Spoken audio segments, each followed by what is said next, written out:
Hola, bienvenidos una vez más a Relatos en la Ventana. Hoy vamos a leer un relato de Ana María Shua, escritora argentina que es más reconocida tal vez por la ficción más corta, por el microrrelato. Se la considera la reina del microrrelato en español, tanto en Iberoamérica como aquí también en España, ya que es en ese terreno, en el hiperbreve, donde ha cosechado sus mayores éxitos y donde es más reconocida. Ha publicado cerca de una decena de colecciones de microrrelatos, pero también ha tenido un buen suceso tanto en la narrativa larga, en la novela, como en el terreno intermedio del relato breve, que es al que nos dedicamos nosotros aquí en el canal. Vamos a empezar por el principio. Ella nace a principios de los años 50 en Buenos Aires, en Argentina, y en 1967, con apenas 16 años, publica su primer libro, que es un poemario, El Sol y Yo, que ya obtiene algún reconocimiento, recibe un premio honorífico del Fondo Nacional de las Artes, algo que le anima a continuar. Sin embargo, es hasta 1980 donde empieza realmente su carrera literaria y ya no para. Ha publicado cerca de 40 o 50 libros en total, entre novelas, colecciones de relatos, microrelatos y algún que otro ensayo. En los años 80 ya obtiene un gran reconocimiento, sobre todo a partir de su segunda novela, Los Amores de Laurita, que fue un gran éxito editorial y también se convirtió en una película con relativo éxito un par de años más tarde. Entre medias también ya había publicado pues su primer libro de relatos, Los Días de Pesca. Y centrándonos en los relatos, ha publicado en total 4 libros de relatos. Los 3 primeros fueron reunidos en este Que tengas una vida interesante de 2009, que selecciona los mejores cuentos de sus 3 primeros libros de relatos. Y bien, como muestra de su obra cuentística, no de microrelato, que si bien no es a lo que nos dedicamos en el canal, a lo mejor valdría la pena que en alguno de estos vídeos pudiéramos leer una selección de microrelatos de Ana María Shua, porque son sin duda imperdibles. Si no lo habéis hecho, os recomiendo que leáis los microrelatos de Ana María Shua. Bien, pues vamos a leer uno de sus relatos de extensión media, que se titula El viejo en el jardín y fue originalmente publicado en 1998 en su libro Viajando se conoce gente. Eran hermosos, altos, dorados y brillantes. Hermosos. Todo era hermoso esa mañana, la casa grande con pileta recién pintada, dulcemente nueva, dulcemente suya, el verde violento del pasto en el final de la primavera, el sol calentándole los huesos, la sonrisa metálica de la parrilla, las flores y las plantas del jardín, y tan caro costaba mantenerlo que por momentos esos pétalos rojos y violáceos le parecían de oro.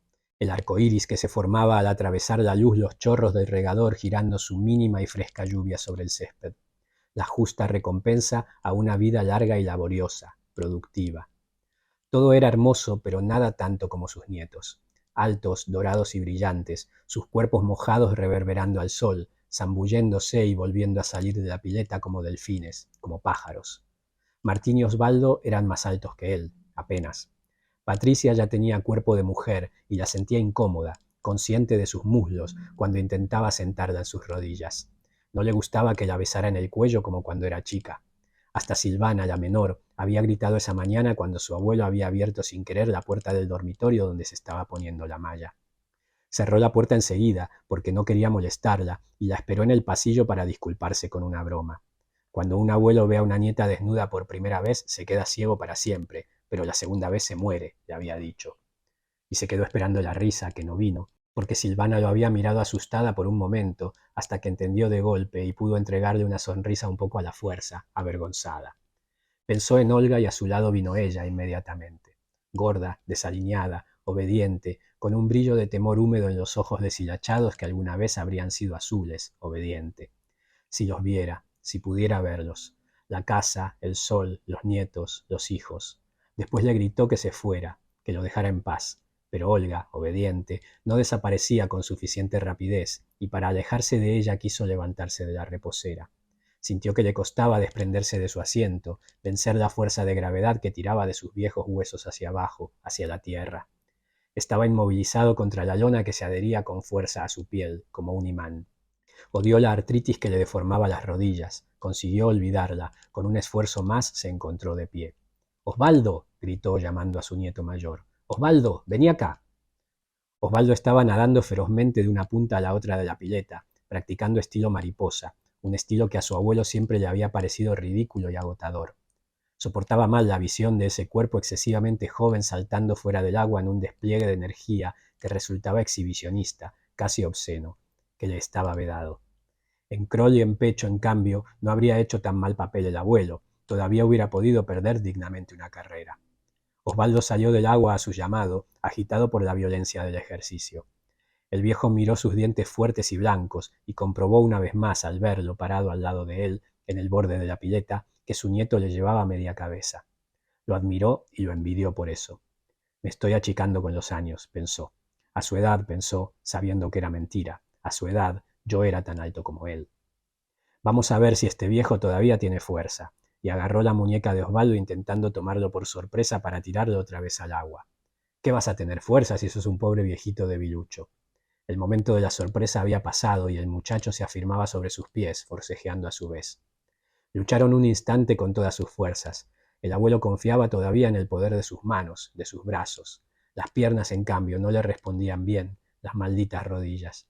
Hizo un esfuerzo más, desesperado, y sintió que Osvaldo aflojaba su apretón, que se dejaba imperceptiblemente empujar, cayendo cortésmente al agua. Y parece que todavía puede el pobre viejo, le dijo alborozado cuando Osvaldo volvió a asomar su cabeza resoplando. Porque me agarraste distraído, dijo el muchacho. Y no era cierto, claro, los dos sabían que se había dejado caer.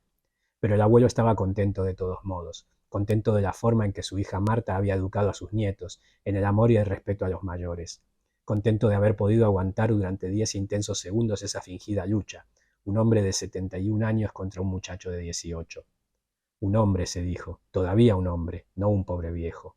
Nunca un pobre viejo, porque para eso estaba la empresa y el dinero, las múltiples formas de dinero. No era él de los que se juegan todas las patas de un solo caballo. La empresa entonces, pero también los lingotes en la caja del banco y las colocaciones hipotecarias, las cuentas en el exterior, esa casa y las otras.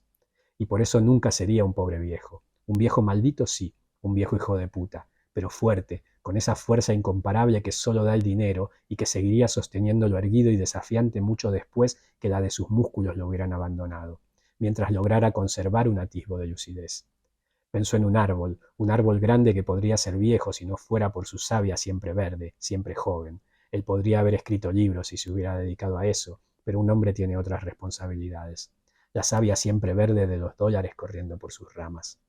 No había, papá, no conseguí. Marta gritándole desde el auto. ¿No había qué? Carbón, en ningún lado. ¿Fuiste a lo de don Fermín? Fui a todos lados, todo cerrado, ni una gota de carbón había. ¿Le golpeaste la puerta a don Fermín? Pero no se le había ocurrido, por supuesto, y esta carencia de recursos en situaciones nuevas era una parte de su típica ineficacia. Marta no sabía y no podía y no se le ocurría.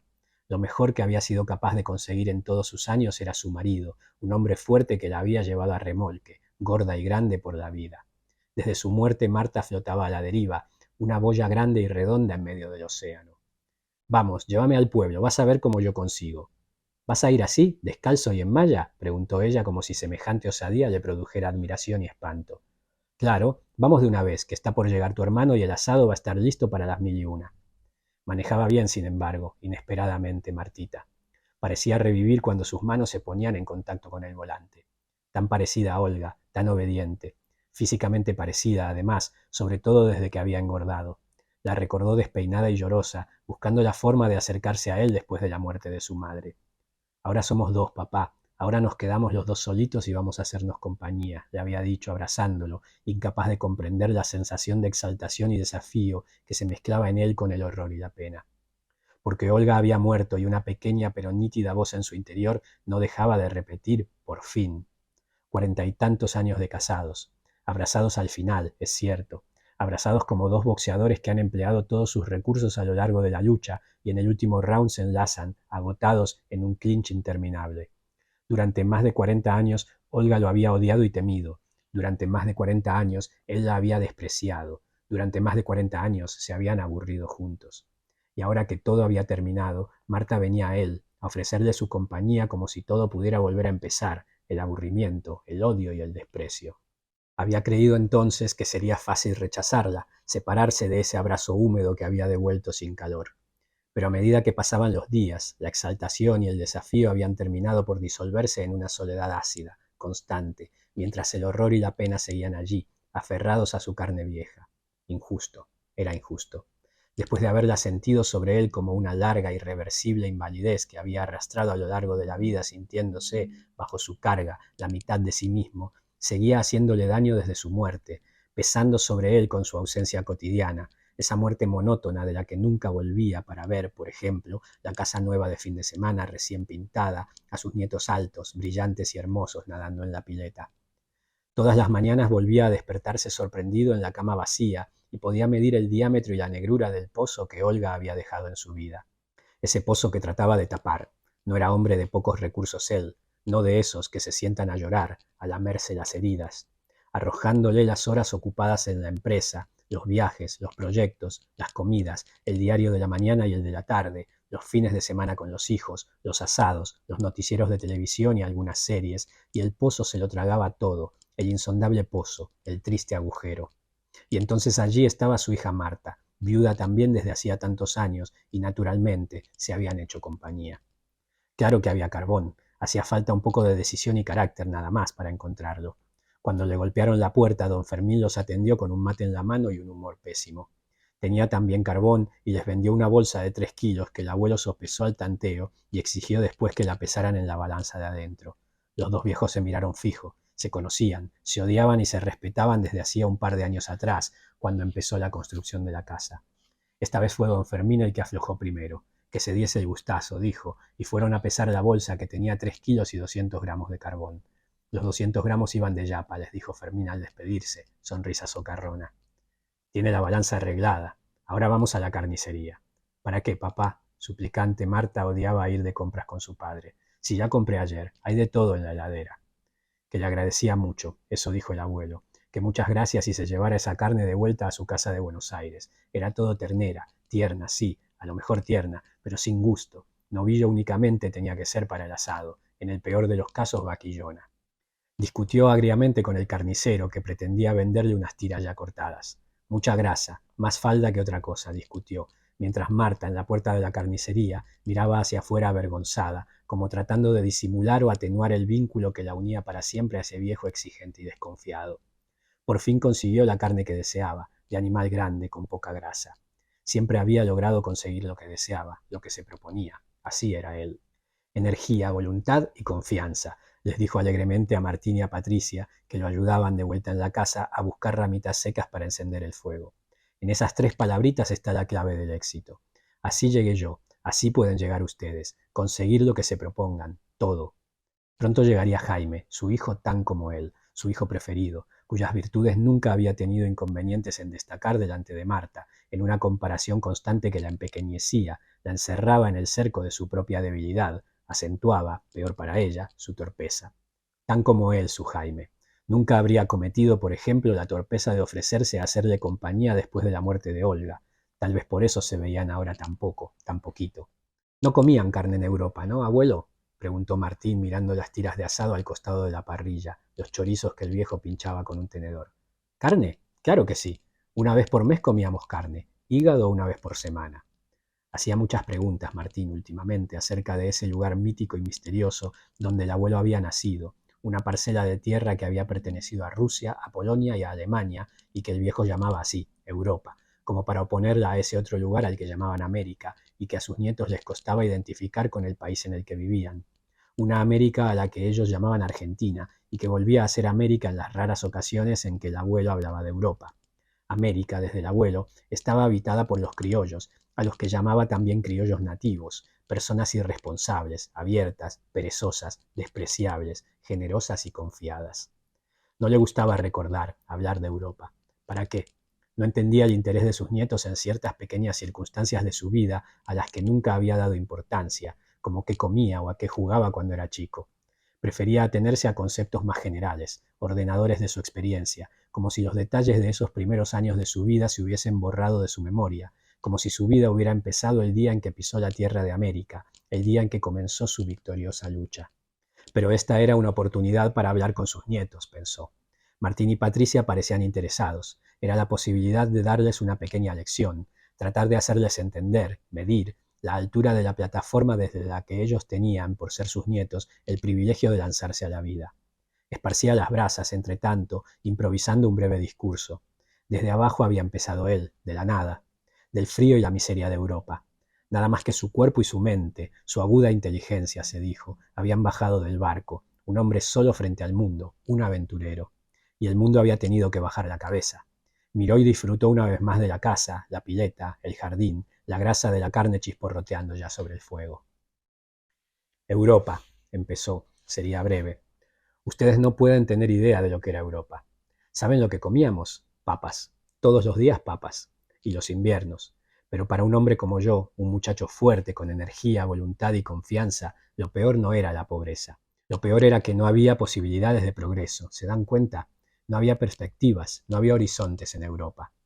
Acumuló las expresiones que aludían a un mismo significado, progreso, horizonte, perspectivas, en una complacida exhibición de su dominio de un idioma que más de 50 años después seguía siendo extranjero. Pero ¿cómo era, abuelo? ¿Cómo era cuando tenías nuestra edad en Europa? Volvió a preguntar ansiosamente Martín, decepcionado. Terrible, era terrible. El abuelo recalcó el adjetivo como si estuvieran contenidas, concentradas en él todas las desgracias que el fluir lineal de las palabras describiendo los hechos era incapaz de expresar. Era la guerra. Estaban los nacionalistas polacos por un lado, por otro lado los alemanes, estaba el ejército rojo. Una vez, imagínense, me desmayé de hambre. Y una vez, y entonces llegó a él el recuerdo, llegó de verdad, sobrevolando las palabras, irrumpiendo a través de las frases tantas veces repetidas que habían llegado a ser solamente memoria de otras frases, relatos de relatos. Llegó el recuerdo y en el recuerdo era de noche, las 6 apenas, pero ya había oscurecido, era noche cerrada. Tenía 17 años, iba a caballo y respiraba con placer el aire helado y tenue del bosque. Había olores, el olor del caballo que montaba, el olor del fuego, el olor de los pinos. Los árboles parecían muy negros contra la nieve, a la luz de la luna. Él montaba un caballo negro y no tenía nada, nada más que proyectos y deseos, y no había viento. Todo estaba muy quieto, muy blanco. Había nevado, pero no nevaba ya. Él montaba a caballo. El caballo era negro y se llamaba Negro, y se alejaba del resplandor de la hoguera. Habían cantado alrededor del fuego y habían comido papas asadas al rescoldo, y ahora se alejaba a caballo respirando ese aire delgado y frío que le enrojecía las mejillas y le comunicaba una sensación de asombrosa alegría. Echaba el aliento por la boca para verlo convertirse en vapor, y salía vapor de los hollares del caballo. Habían comido también la cáscara de las papas, habían cantado alegremente canciones tristes, el caballo dejaba huellas negras en la nieve fresca y todo estaba por hacer. Tenía hambre todavía. En su casa lo esperaba su madre y sus hermanos y la sopa de remolacha con crema, dulce y caliente. Sentía la cabeza liviana y todo era posible. En otra casa del pueblo lo esperaba Olga, sus manos, sus ojos dulces y sumisos, obedientes. Olga, la muchacha más linda del pueblo, la que todos querían, la que solo lo esperaba a él. Tenía 17 años y se iría a América así, fuerte y liviano, y también en América Olga sería su mujer, para siempre suya. El caballo galopaba sobre la nieve, el aire frío y quieto golpeaba sobre su cara, y el hombre viejo supo, de pronto, con dolor, que estaba recordando un día en el que había sido violentamente feliz, y el dolor fue más intenso, se enroscó alrededor de su cuerpo apretándole el pecho y el vientre. El aire helado le hacía salir lágrimas de los ojos cuando el dolor se hizo tan fuerte que alcanzó a verlo, a verse. Mientras galopaba dejando atrás el bosque y las hogueras, pudo ver por un momento muy breve su propia cara llena de arrugas, lagrimeando. Le costó reconocerse. Usaba un pantalón muy corto, de colores brillantes, extraños. Había sol y césped. Los pelos del pecho desnudos ya eran blancos. El vientre desbordaba blandamente el pantalón. La piel le colgaba de los brazos, la cara arrugada era dura, insatisfecha, los ojos desteñidos como velados, con el borde de los párpados rojizo.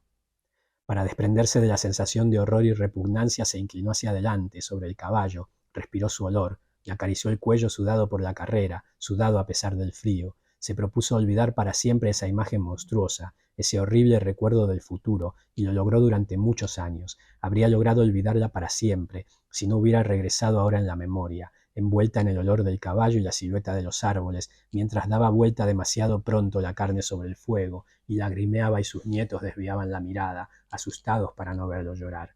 Entonces se volvió hacia ellos, altos, hermosos y brillantes, sus nietos como pájaros, como delfines, y los miró con odio, y les habló suavemente, masticando las palabras, tratando de tragar el odio que sus palabras o su voz le desleían en la boca. ¿Para qué? Les dijo. ¿Para qué me van a hacer hablar de cosas tristes? Era terrible en Europa. Mejor olvidarse, ¿no? Un rato después llegó Jaime con su mujer y comieron el asado, que estaba rico. Este es el relato Un viejo en el jardín de Ana María Shua. Espero que os haya gustado.